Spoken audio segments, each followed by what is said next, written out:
Hey everyone, it's Classic DM, and I got another video for you today. We're gonna tailor this one towards our Advanced Dungeons and Dragons crowd and our old school players, old dudes like me, right? And we're gonna talk about OSRIC. And there's two purposes behind the video.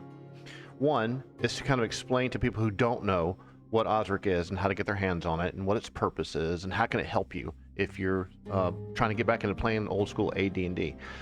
Second of all, I want to expose it to people who are probably coming from 5th edition who completely miss the old school stuff and have no idea this even exists, don't really understand what it is, because it has this kind of strange military acronym kind of vibe to the way it's written out, and it doesn't really jump off the pages. It's a game, and it really actually isn't a game, but you can use it as a game. So let's go ahead and jump into this first section here. So where do you find it, right? It's just OSRICrpg.com. Very simple. You can also type in OSRIC on the internet, and that may pull up the really old 2006 site. It looks like this. Both of these sites are fine. This is where Stuart Marshall and a number of other people put this together. It's a brilliant body of work. They're very active in the Facebook community as well. So if you don't know anything about OSRIC, and if you watch this video and you want to go jump into it, read the description. I'll put some links to that kind of stuff for you. So what is it? You know, in the very beginning, what is this OSRIC? Is it a game? This is a compilation of taking all the game rules from Advanced Dungeons and Dragons, the original Dungeons and Dragons, and maybe a little second edition, but not very much, and using the Wizards of the Coast SRD, which is called the System Reference Document, which was used in the OGL, which is the Open Game License from 1999, 2000, 2002. They pulled out the stuff that's not copyrighted material and compiled it together. Now, one thing that's really interesting about this is when the OGL first came out, for a 3rd edition and 3.5, there was a massive explosion of user-generated content, and people were making vampires and new classes and dungeons and all this stuff, and you could sell it for free. And that's when the whole you could sell it for whatever you want to charge, of course, as well. That's when the whole PDF explosion happened, when DriveThruRPG really kind of just came into being. But most of the times you're going to find that this website's the one you're going to find usually right off the bat. And this down here, this knightsandknaves.com OSRIC, is this website here. So in essence, kind of going back to what I was originally talking about, is there was a number of releases that were done under the OGL, and once it's in the OGL by a second party, it kind of becomes free game. Right? So you'll see at the very end of the license agreement, in the back of the OSRIC PDF rule set itself, you can see there's one major publication that's used heavily as a point of reference. So it's referencing to a reference to a reference. And then the hard work was putting together everything you need to know about how to play the game with all the rules, all compiled into one book. So this is not like you saw on the cover picture, a player's handbook, and then a dungeon master's guide, and then Monster Manual 1 and Monster Manual 2, and then Fiend Folio. What it is one book with everything you need, and it's a huge PDF. I have a printed copy of it. It's big, it's heavy, it's great, it's wonderful. One book, take it with you, you got everything you need.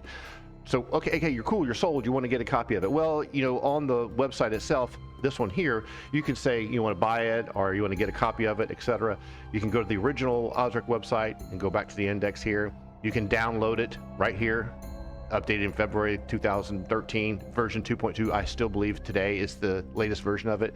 They do offer places where you can buy a copy for $13.50 in paperback. Stuart Marshall has this set up on Lulu. And also there is a person that does Black Blade Publishing, does hardbacks. But for the life of me, I can never find a link, because I got my hardback in a different method than them. I use a different kind of publishing system. So these guys, print the books in big bulk and then mail them out to people for a price, right? That one, you can't find a way to connect with the person. You have to just message them directly. It doesn't say buy now or anything like that. Like even on my website with my book, you can just click on a thing and say buy now. So if you go in the upper right hand corner of the first website, say get the game, that's where it shows you these options. This is the full color hardback by Black Blade. This is the OSRIC softback at Lulu, Stuart Marshall set up, and this is actually the PDF. Okay, let's actually take a look at the PDF itself. We don't need to go through this anymore. One thing about this, I'm going to walk you through some of this, but not go through every single page. The thing about this that's really, really strong is, let's pull this down too. Let's close these. We don't need this anymore. the thing that's really good about the PDF is very well indexed, and this is really, really rare. Usually when the new PDF version of Adobe is kind of goofy and hard to navigate, and things have moved all over the place. But if you are going to try to look through something, try to find something like monsters, you could just index and go bam, right to chapter 5, 192 pages in. Or you're looking for all the spells, or you're looking for the basic table of contents, or you're looking for the preamble that explains what's going on with here, or how to create a character. All this stuff is very, very well organized. The way it was kind of in the player's handbook and then the Dungeon Master's Guide, you'll notice it's the same pattern. And then it even has DM information like how to play dungeons, towns, and wildernesses, etc. No series comma there, right? Then it has appendix, which is character reference sheets, and afterward an index, just like you would expect for a well put together professional book. But there's a few things that are a little bit different, and we're just going to go through that and explain a little bit about that.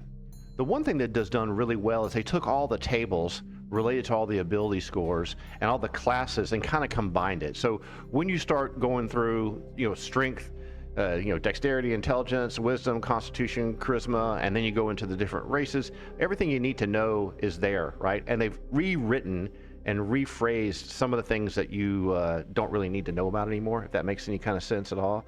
Let's pull that browser stuff off. So the character races are covered. All the races are there from the original Advanced Dungeons & Dragons. It has all the race limitations for minimums and maximums. So if you're reading about elves, you aren't looking at the chart like in the old player's handbook. You're looking at just the section on elves, which has the +1 to long swords, +1 to any pulled bow. All the details you need for all the individual races are there. And then when you get into the class section, let's go ahead and go to the class section. The classes are kind of in a different order. It's not presented the same way. They're presented more alphabetically. You can see here from the table of contents, we have assassin, cleric, druid, so you can see A, B, C, D, fighter, illusionist, magic user, paladin, ranger, thief. So if we just go to that section again, you'll notice that there's no monk and there's no bard. Remember in the player's handbook back in 77, 78, the bard was in the back. So in a modern day, in 5th edition, people are lots of people are playing bards, right? But the original idea behind the bard came in the Advanced Dungeons & Dragons Player's Handbook. But the good thing is all your roll to hit numbers are included in your class section. So if you remember in the old days, you had to have either a Dungeon Master screen, which is really cool, or use the Dungeon Master's Guide, because the Dungeon Master had all the roll to hit numbers and you didn't have them. So it wasn't like THAC0 or like in Pathfinder where you write your roll to hit number for all the different weapons you have. Everything is based on a level in Advanced Dungeons & Dragons, which is what this basically is, to tell you the truth.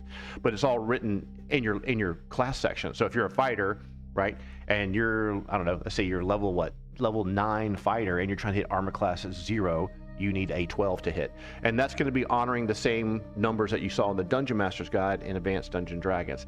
And then your saving throws are there too. So this is really smart, because before, I used to have the page in the Dungeon Master's Guide that ended up being printed on the your Dungeon Master screen, covered with Post-it notes. I could flip through it really quickly and pull it like, oh gosh, we gotta do a breath weapon save, and I don't have my screen with me today. Let me flip to the Dungeon Master's Guide, because none of that information is in the player's handbook at all. So that's really nicely well organized.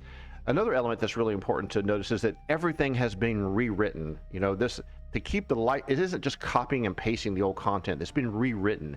So it's written in modern language, to explain things. How does it work? How does weapon specialization work? And is it an optional rule? Everything is written as if it's a brand new book. Even though this was done probably in 2006 or so, it's modern writing. So it's not the Gygax type stuff from 1977 that's sometimes difficult to follow. So the class section is really, really strong. Everything you need to know about one of the classes, if you want to do something, you're going to make an illusionist, you have all the information right there in one spot. It's very simple, very straightforward. That in of itself is a fantastic tool, because nothing's changed really. There's nothing in here that's like, oh, well, they changed this one number, so it's not really the same anymore. It's exactly the same as it used to be. Then you get to the next section, you start getting into the spells, right? Let's get over to this next section here. They talk about the alignments, talk about money, buying equipment. Yes, that's always like in the player's handbook. Height and weight, this is optional rules.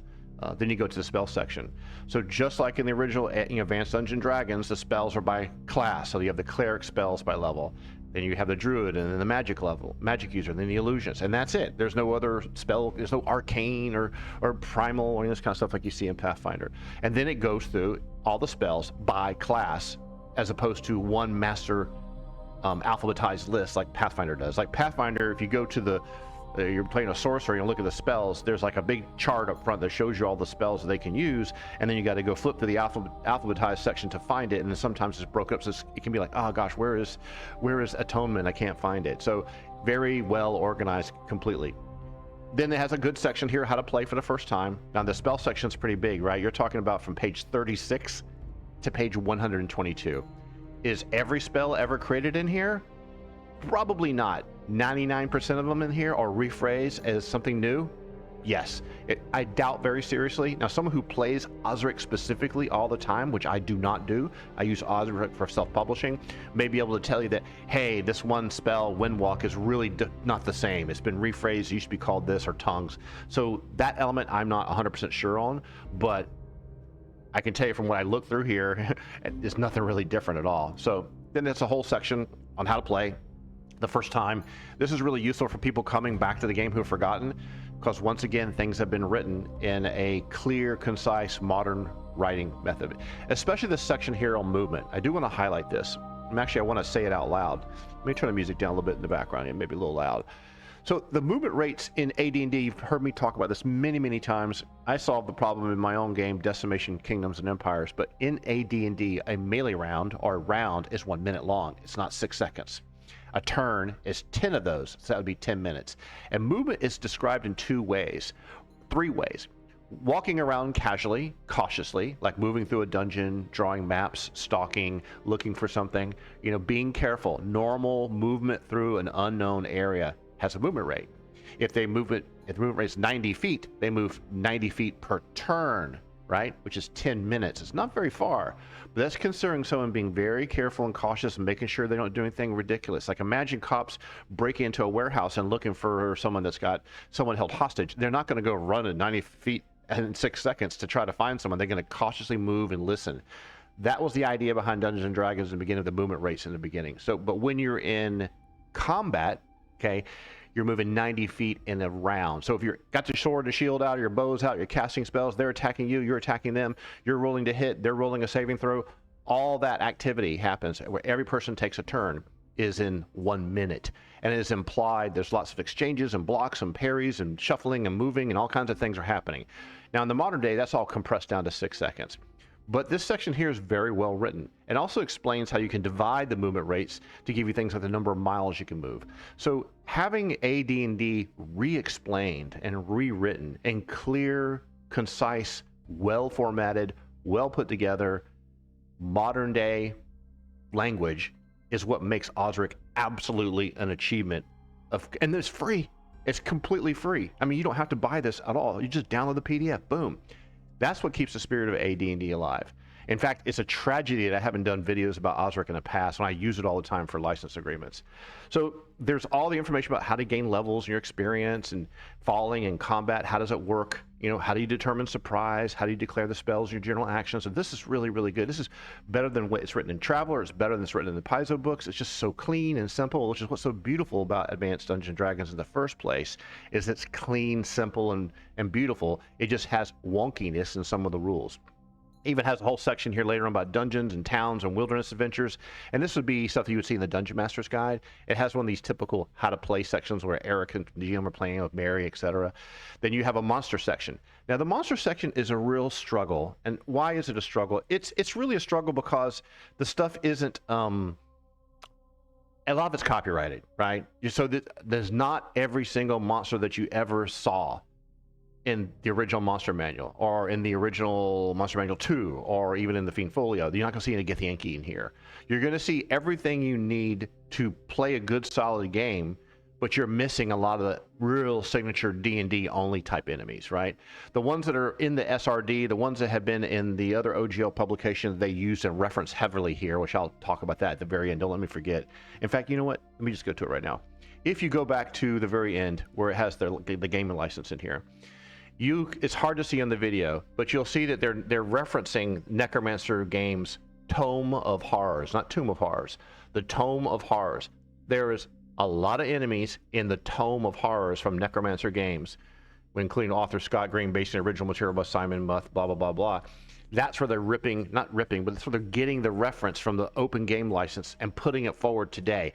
That's how all the monsters that are sort of not copyrighted or restated are being able to put into this book, because if you didn't do that, you'd be very limited on what kind of monsters they could put in here, right? And the whole monster section is page 195 to 321. So you're talking about almost 120 some odd pages of enemies. That's fantastic. So as you flip through here, you'll see, oh, okay, we've got a troll, we've got this. We don't see an ice troll. Yes, we do. We have dragons, the different types of dragons. Everything you need to have to play a pretty decent game, but you're probably not going to see a method or something like that in here. I don't know that for a fact, but you're not going to see a Githyanki or Githzerai in here. That's to be understood because it's copyrighted material, so unless it was in that Necromancer's game, Tome of Horrors, it's not going to be there. But you have things like the Vrock and Gilbrizu and all this kind of stuff. So you have everything you really, really need to play a proper Dungeons & Dragons game. The other thing I would say is really great is they did a pretty good job of getting some decent art put in here. It's really hard in the modern day to get a lot of artists with a lot of free time to do pictures. I mean, the Succubus picture is way better than any other Succubus picture ever done. You know, they know that people printing this, it's not a full color PDF, so it's all black and white to keep things simple. But there's a decent number of pictures in here. There's not a picture for every single enemy, and they're all different styles and stuff like that. Like all the dinosaur pictures are one type and the other ones are another. But they did a really good job with this. Some of the stuff is like, this is probably open source art for a nymph that's a famous painting. That's fine with me because it's still good. There's no this goofy, weird 12-year-old sketches in here. They're done really, really well. And they're just enough for guys our age because we can use the monster manual and we can use the Dungeon Master's Guide and we can use the player's handbook at the table in conjunction with this. This is something I want to restate. I see a lot of people talking about playing a game of OSRIC, but you're playing Advanced Dungeons & Dragons. So why don't you just use Advanced Dungeons & Dragons book? Well, the OSRIC stuff is a one-stop shop, free 3 books in one, legally licensed. It was designed so people can create content. Like I make dungeons for AD&D, I can't do it with the open game license. I don't do it in 5th edition. I can't do it in Advanced Dungeons & Dragons legally unless I use the OSRIC license. And that's why I also a lot of times create my own enemies to stay way clear of anything that could be a licensing infringement. So that's one thing I want to mention is I hear a lot of people, especially in the OSRIC group, talk about how they play in, old school essentials, which doesn't have nearly the amount of content that OSRIC does. I think OSRIC is far superior. Nothing against them. They're great what they're doing, but it's very limited in the amount of content that you grew up with if you're an old AD&D player. Anyway, so if you're playing, if you hear someone say, hey, let's play a game, I got a copy of OSRIC, let's play that. You can do that. You can. It wasn't designed to be that way. It's just, if you want to do that, you can, but you're really just playing Advanced Dungeons & Dragons. You don't really need this book unless you can try to publish something. Now, the reason why I would suggest you get it is because it's, like I said 10 times already, it is so well rewritten and organized. It's clean. It's not this jumbled mess that's evolving over 2 to 3 years slapped together and taking advantage of the popularity of Dungeons & Dragons. It's someone going in here, a number of writers, and putting together this thing in a clean, justified format, 2-column, great font control, good hierarchy. It's really good. It's fantastic. Really good. You have the whole treasure section, which is something you see in the Dungeon Master's Guide. You got to have that. They even compile all the tables. So all the tables that you've seen throughout the whole game, you could print these little pages out and have them loose sitting on the table. So it's like, oh gosh, we're going to rest. We're going to go into the city-state Invincible Overlord, and I need to pick some new spells for my magic user. I can't remember hold person is level 3 or level 2. Well, you just, instead of having to flip to the book, go to page 381, you could have this page printed out and hand it to someone on the page. Yes, a level 3 spell. Very, very useful. All the required to hit for the paladin, any of the tables that you needed are all combined right here. And so this could just be a handout you could just print and give to every player at the table. Really well done. The reference character sheets or whatever, they work. I mean, character sheets can be whatever. So in summary, the index is brilliantly done. Really, I mean, there's never been an index that includes a monster manual, Dungeon Master's Guide, and player's handbook. So this is an index for all the different tables. Wow, it's just so well put together. It's amazing. So in summary, why do you want to make this video? Well, if you've never checked out OSRIC and haven't got a free copy of it, and you love Advanced Dungeons & Dragons, and you want to run a new game, and you got a friend, and the friend doesn't want to download 3 PDFs from Drive-Thru-RPG like in my other video, right? You want to give them the book for free. Oh, dude, let's go play Advanced Dungeons & Dragons. You've got Pathfinder 1, Pathfinder 2, Traveler. You've got 5th edition young people playing. They never played the original version. Oh, dude, let's run the Steading of the Hill Giant Chiefs. Let's get 8 people together and go in that place and mop the floor with everyone. I'm like, well, I don't know. I never really played AD&D. Is it cool? Or yeah, it's cool. Here, take this PDF, flip through the different classes, see if you strike your fancy. I always wanted to play an assassin. But there's no bard in here. That's the only thing you're really missing out is the bard and the monk. Which, to tell you the truth, you don't really need it. I mean, it's not like they don't have the thief. And if they have the assassin in here, and the illusionist is my all-time favorite class of all time. I just absolutely love it. And of course, it's multi-classing too, something that the modern day games don't do very well. Okay, so in summary, this is something you should definitely check out. Get yourself a copy of it. If you can get a printed copy of it, hey, that's great. That's not really a for-profit situation, but this is the one element that I think a lot of people who love old school AD&D, if you can't find a game and you can't get your friends to play, this is the stepping stone to give them the hook that they need, the rules that they need to pay nothing. And there's a great Facebook group too. You can go in there and they talk freely about everything. And there's a lot of old school people that love the old school stuff, and they have their own house rules and everything, but this is the stepping stone between modern 5th edition players and Pathfinder 2, Pathfinder 1 players. Go to play with old school guys like me who love the old days, who want to play the old classic G1 through G3 and the Vault of the Drow and Isle of Dread and oh my gosh, the whole Desert series, the Desert Desolation. It's amazing. So I hope you enjoyed the quick video. Just want to expose this to people who've never seen it before. One thing I like to do is I like to flag all the videos with tags so that when people are searching for stuff, they can find this, they can find an overview of where everything is. All right, well, we're leaving it at that today. Hope you guys had fun, and we'll talk to you again real soon.